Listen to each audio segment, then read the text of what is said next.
Many people see sustainable forest management as a journey rather than a destination, and as Tasmania proceeds on its journey, it's good to be aware of other forest management paradigms.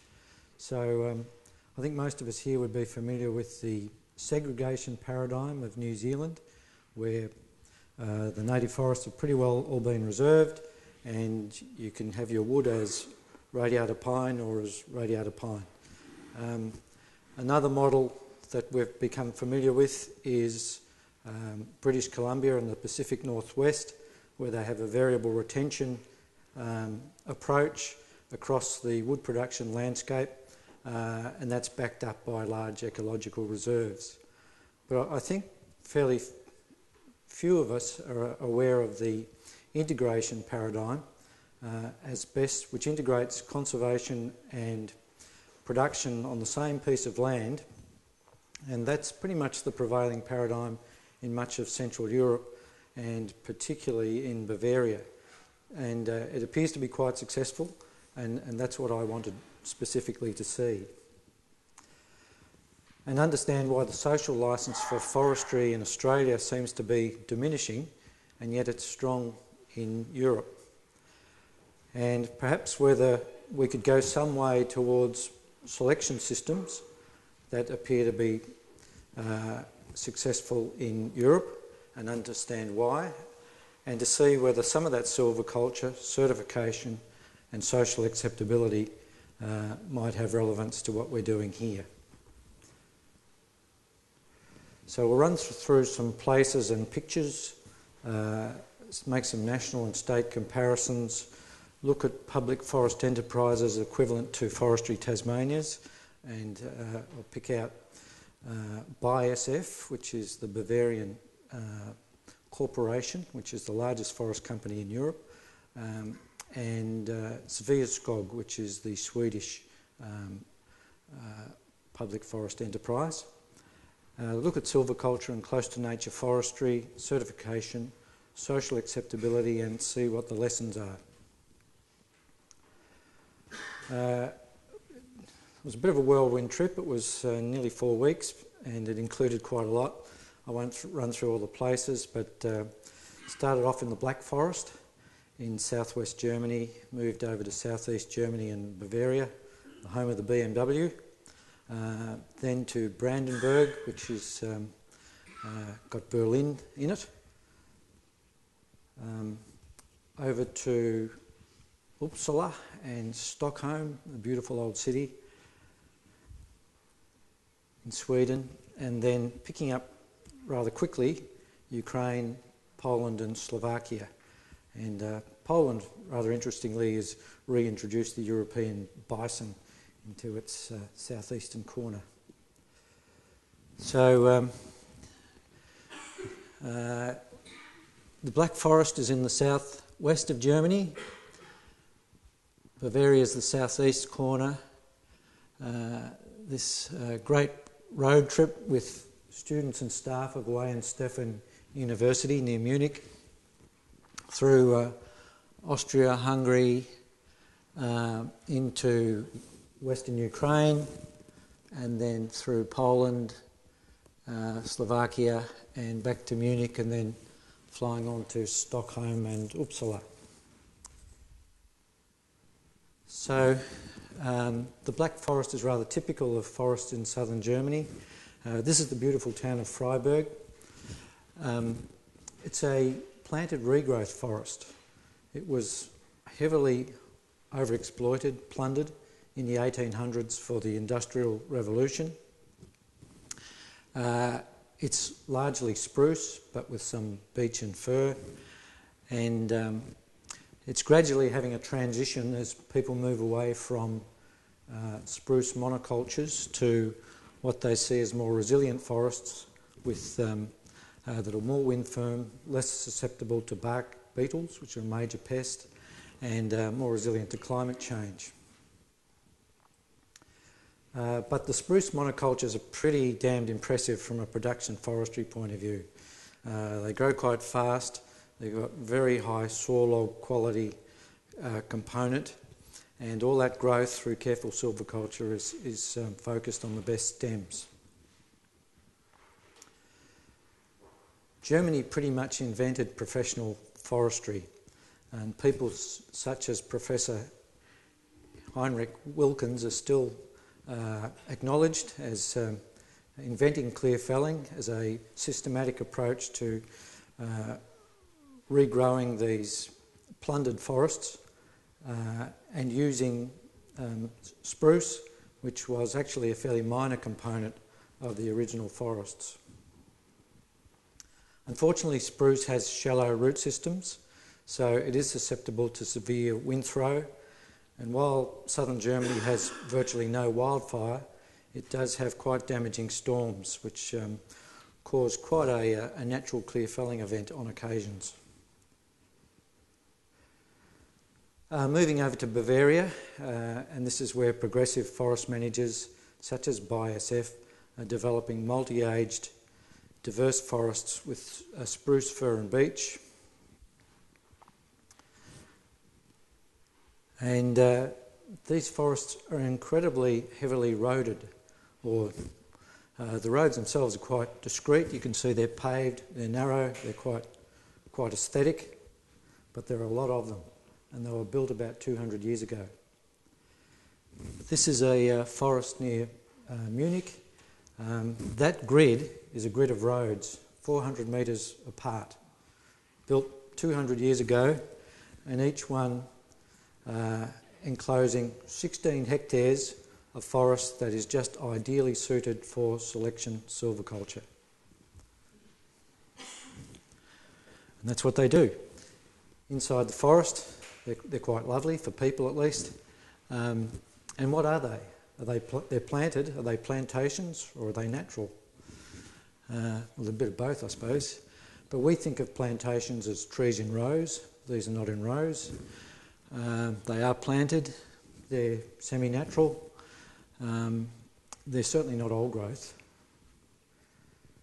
It was useful for me to look at the United Nations Food and Agricultural Organisation's classification, where they divide forest into three broad types: natural, semi-natural and plantation. And then the subgroups amongst natural, you can have primary or old growth forests, or you can modify that. The semi-natural, you can assist its natural regeneration or plant it. And under plantations, we can have productive and protective. Our globulus and nitens and radiata plantations best fit the fast-growing plantations box, but you can have less intensive forms. Here's a patch of old growth in Bavaria. I should call it an old growth element. It's about the size of a tennis court. It's mapped and protected for its old growth features. It's not necessarily excluded from harvesting. If you want to see real old growth, as we think of it, you need to go to the Carpathian Mountains in western Ukraine, which are the largest old growth remnants in Central Europe. There's a tract of about 30,000 hectares. They are the natural benchmark for the original forest of Europe. And they're very well studied, with a lot of international money going into, what are the natural levels of coarse woody debris? What's the full biodiversity component of natural forests? So they're very important. They're also very beautiful. They're very people-friendly places, unlike our old growth. Great to walk around in. There are occasional wolves, bears and lynxes. I didn't see any. But they have a very park-like structure and a very sparse understory. Same species, mainly, spruce, fir and beech, as we've seen in the managed forests. The tourist infrastructure in the Carpathian Mountains is pretty basic. But you can hire a tourist coach like this one, and it did include a seatbelt, in fact a single seatbelt, across the back of the truck. And any potential complaints dealt with by offerings of cheap vodka. Over to southern Sweden. Again, spruce, it's ubiquitous. Fair bit of Scots pine, Pinus sylvestris, and silver birch. Again, wildfires are very rare but not unknown. It's a flat landscape shaped by glaciers. Overexploited through the Industrial Revolution. Clear felling became widespread fairly late, actually, after World War II. And Sweden, like Germany, has a fantastic national forest inventory. So these countries have a grid of plots, including through their reserves, which really tells you what the country is growing. Not just like our systems, which tell you what's growing in the coops, but you've got another 1 million or 2 hectares that you don't know anything about. These are true national inventory systems. Inside the forests, the red stem on the left is Scots pine, the middle stem is the spruce, and the silver birch is just like you see in gardens around Hobart. So what is close to nature forestry as practiced in Bavaria? These seem to be the key elements. Harvest openings less than 0.3 hectares, no fire, no monocultures, natural regeneration, but maybe with some planting, uneven aged, some coarse woody debris retention prescriptions, which are very light, by the way. In Tasmania we have coarse woody debris levels often in a couple of hundred tonnes per hectare. They have specifications of 5 and 10. No genetic improvement. They're chemical free, but there's minimum long-term retention, and there's very low levels of state level reservation. In Sweden it's a bit more pragmatic. They still have clear fells. They're not particularly large, but in legislation there's no upper limit. They do practice some retention of dead trees and clumps of live trees, but at quite low levels, maybe 5% of the harvest area. They've got coarse woody debris prescriptions, and they include these bizarre high stumps, 3 metres high, and you tend to scoff at them, but they actually work. These things are colonised by beetles. In fact, they've picked up beetle occurrences of things that were thought to be extinct, colonising these high stumps. They don't do much burning. They used to do quite a bit, but they don't do much now, but they do some just to promote habitat for the pyrophilous fauna. I'm very proud of that term. It means beetles that need fire. They plant with spruce, and they can also plant with up to 20% of other things like Douglas fir, which is an exotic.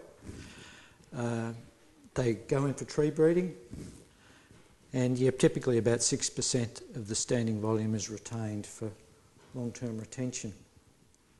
There's a bit of talk of variable retention at low levels, so they can leave some little clumps, and more usually they leave the deciduous hardwoods, the birch and the poplars, probably because it's a bit less valuable, I think. A lot can be gleaned without even getting on the plane. You just need to look up FAO statistics about how countries do their business. I'm not going to run through that big list of numbers, but can I draw your attention to row 3, the amount in national parks? And in Germany you can see that it's less than 1%. But if you go to the next row, you can see that there's 25% of the forest is reserved. How does that work? Well, I think it's a different mindset. Over there, all these areas, including these old growth elements and grouse habitat, they've all got some sort of protective element to their management. They're still available for harvesting, as long as the values are protected, and you total all that up and you get something like 25% of the forest is protected.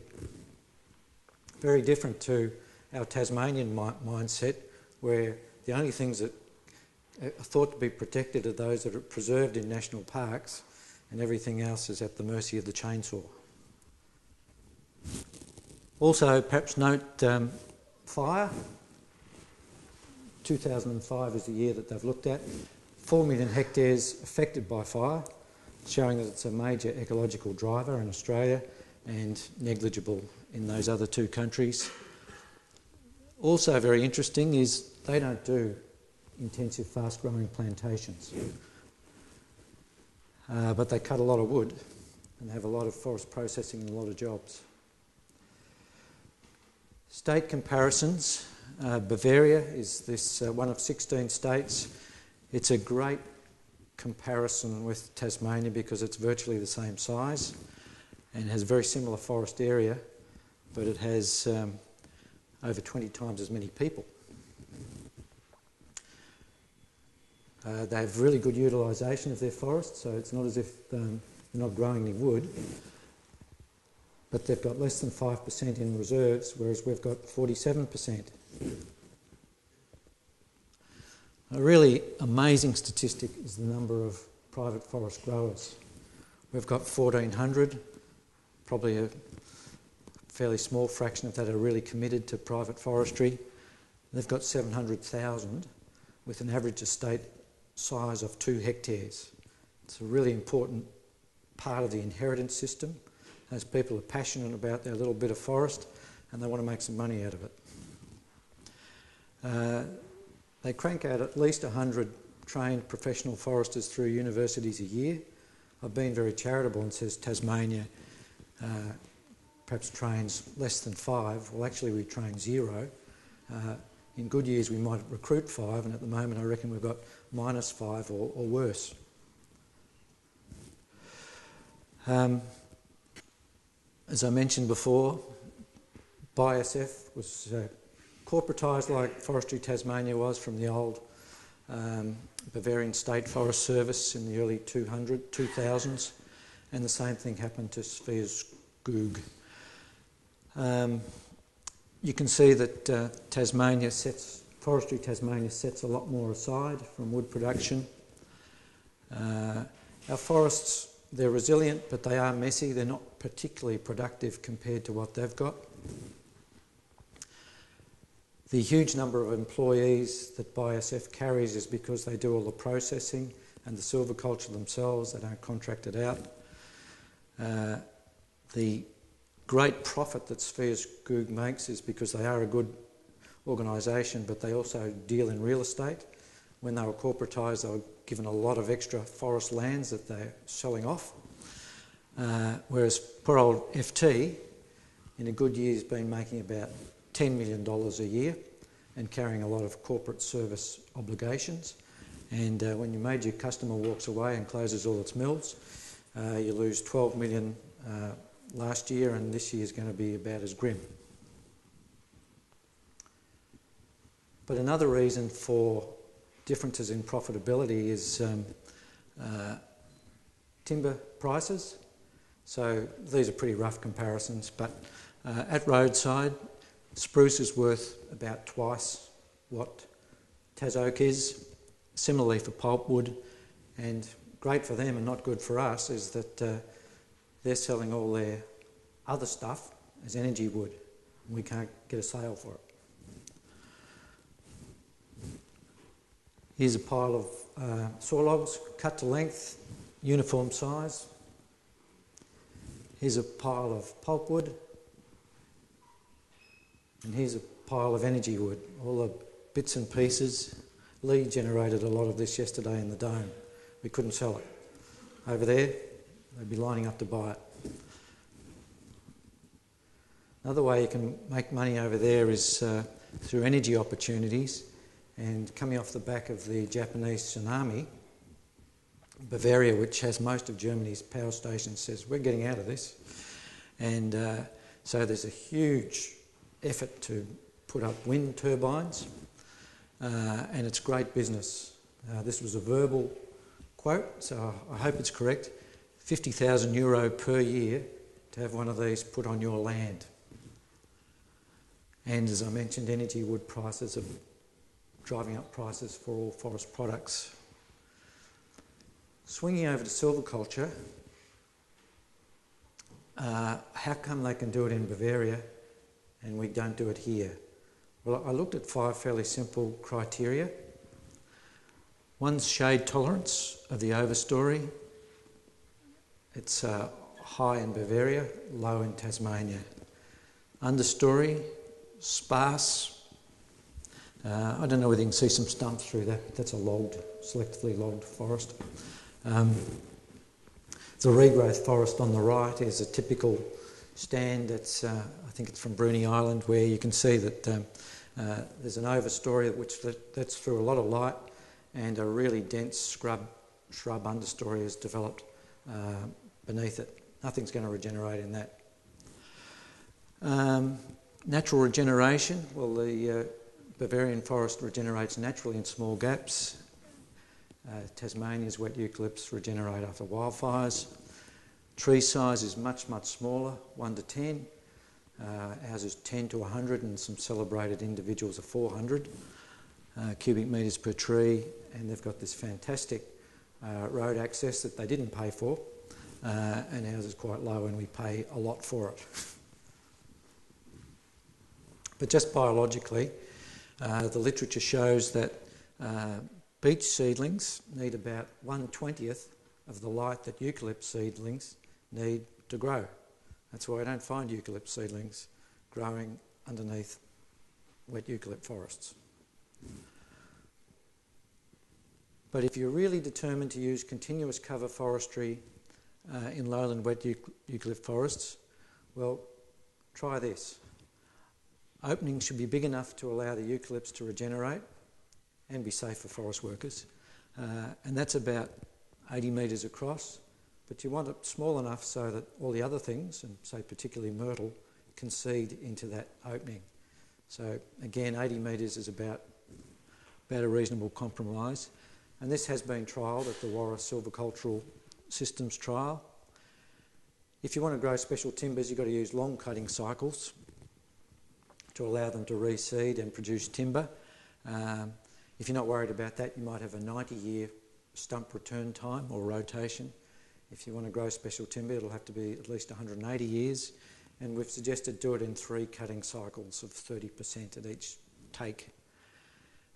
You'll need to find biomass markets and minimise burning for slash removal. You'll need a full road network, and get someone else to pay for it preferably. And you'll need very lucrative markets.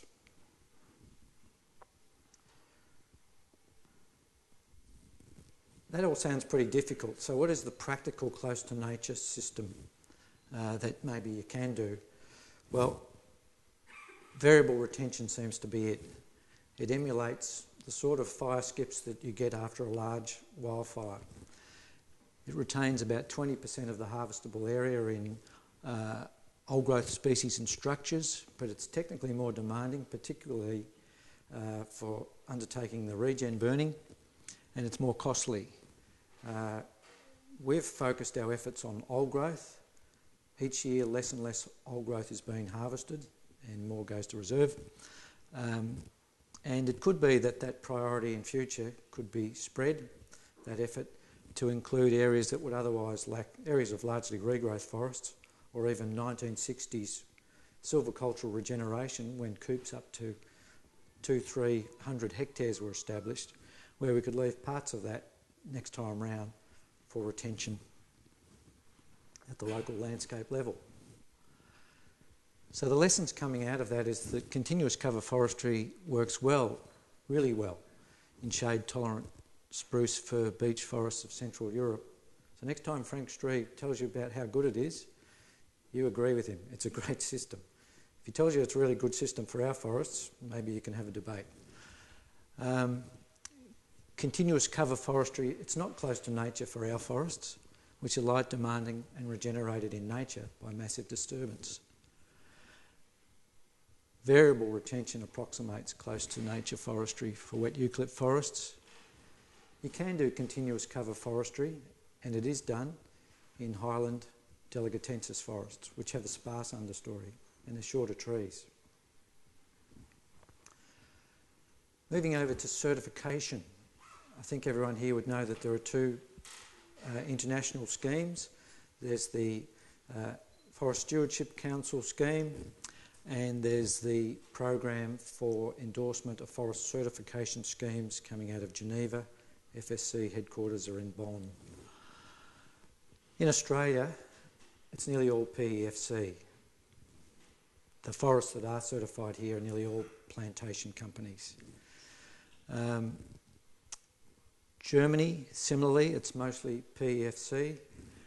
Sweden's nearly 50-50, and Ukraine is 100% FSC. Got four really interesting perspectives on certification from Germany. The bureaucrat at the Bavarian Ministry of Forests was pretty upfront. He said PEFC works with forest growers to achieve continuous improvement, but FSC seeks to impose continuous improvement on forest owners. From an FSC perspective, I think Dr. Uwe Sayer, their chairman, put it a bit more favourably, that FSC Germany provides for stakeholder input to the forest growers in a balanced and powerful way. Saul Walter from BISF said that the two systems, and I think this is quite right, over there are fairly similar, but FSC requires set-asides, which companies like BISF don't particularly want to do. And a private grower like Furstenberg Forest, they say we prefer PEFC certification. FSC is okay, but they have rules about how close we can have our extraction tracks. That will make our harvesting more difficult. We don't want to go there. In Sweden, where the two systems work pretty much in same level of popularity, the PEFC standard, like all PEFC standards, is revised every 5 years when they're and theirs was last done in 2010. But the FSC standard is a very, what they called, interminable process. They've been working on their revision for the last 8 years, still counting. The two standards are actually pretty similar, except that Sweden has a system of key habitats.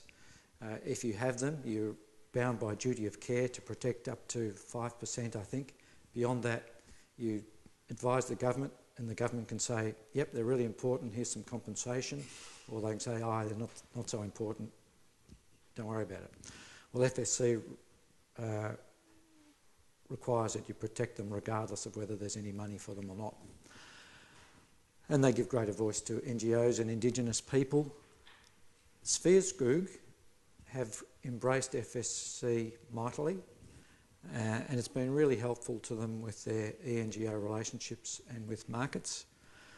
But a private forest owner says, yeah, that's great for them, but it's making it really hard for us guys. You know, they're the front runners. We have to try and catch up. Another person told me, and I think this is true too, that FSC standards often talked about being higher and not necessarily better or more rigorous. So I looked at some clear-cut limits, a simple measure, and FSC certification by public forest enterprises with the same forest type. So in Germany, Baden-Württemberg's moving to FSC because they've got a new government that says you will do it. They don't do clear cuts anyway. In Slovakia, they can clear cut, there's no limit. Why do they have FSC? Because it gives them a market advantage. There's actually a shortage of FSC certified wood. It's a good brand, it's got a panda on it. People like IKEA want to buy it and they can't get enough of it. Sveaskog, they can clear cut, have no limit. They do it for social licence reasons and to reduce market attacks. It's working for them. The State Committee of Forestry in Ukraine has a 10 hectare cutting limit, and they perceive they get a market advantage over those European countries that sell PEFC wood will have FSC wood. They don't worry about reducing market attacks. I reckon if you tried to attack their markets, they'd send you to Siberia. This is a clear-felled and planted beech forest in the Ukraine. They'd kill you if you tried to do that in Bavaria. But both systems are certified under PEFC, and as a Tasmanian forester, I think that looks pretty good. So the lessons out of that: FSC standards vary greatly, even for the same forest type. It confers some market and social licence advantage. While FSC Germany abhors native intensive plantations, it's mainly plantation companies that have it in Australia. No public native forest manager in Australia has FSC certification yet. Some have tried, got blocked at the stakeholder approval bit. FSC Australia has yet to develop a national standard, and it's been a work in progress since 2006. The Australian Forestry Standard is endorsed by PEFC. It recognises the ecology of eucalypt forest and the role of fire. The first standard was developed in 2003. It was duly revised in 2007, and the draft revision is out for public comment now. All feedback would be welcome, I'm sure. And does it have any teeth? Yes. The 2007 revision drove an end to native forest conversion, which was a pretty painful prospect for Forestry Tasmania, which had money from the Tasmanian Community Forest Agreement to plant sawlog plantations in lieu of land that had gone into reserves and had to truncate their program. The Tasmanian Forest Intergovernmental Agreement expects signatories to support either. Social acceptability. Protests in European forests are relatively rare, but harvesting always causes some level of concern. People want to know that forests are being well managed.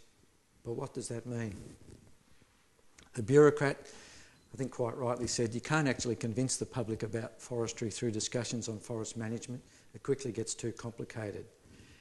The public do see the value of forest products, including their durable and environmentally friendly credentials. They've got a pretty impressive recent record on timber construction. So the number of houses in timber was 8% in 91, 15% in 2010, and climbing. And I thought it was great in Slovakia that the forestry faculty and the wood design faculty are co-located. So this is some of the showcasing of the wood design students. Coming out of that, high social acceptability in Germany and Sweden is characterised by their conservation and production paradigm, recognition that wood production is renewable and carbon positive. They have really strong processing sectors, which means a high level of employment, stylish use of wood, high use of biomass energy, high level of forest recreation. This includes access to private land. In Sweden, you can go anywhere, camp anywhere, as long as you respect the landowner's property. Because they've got all these private forest owners, they've got a really high practical knowledge of forestry, and they support forest research and education. In Sweden, they have an institute called Skogforsk. It's got 100 staff at 3 locations across the country. It's co-funded by government and growers. It does production, environmental and social research, and it's closely linked with universities. We've had the beginnings of such a model here with our CRC for forestry. It's worked really well over about 20 years or so. It's finally ending in 2012. There's a stack of really important knowledge needs coming out of where we're at now, particularly due to are these plantations, how can they be used for engineered wood products? And a National Forest Research Institute has been mooted. We'd love to hear that there's government support for it. I don't think anybody yet has any confidence that it's going to come, but I'd be really asking politicians, why isn't it coming? And so what are the lessons coming out of that? Tasmania has much higher levels of reservation and long-term retention, but multiple use forestry still struggles for acceptance. Further reservation may help, may not help in fact. Maybe it'll help. Partial harvesting, smaller clear fells and VR might help a bit. but maybe we need to focus on the value of forestry and of forest products as one of the very few renewable industries we have. But you won't get a lot of support until you become profitable again. Support for public forest enterprises and for processing demands profitability.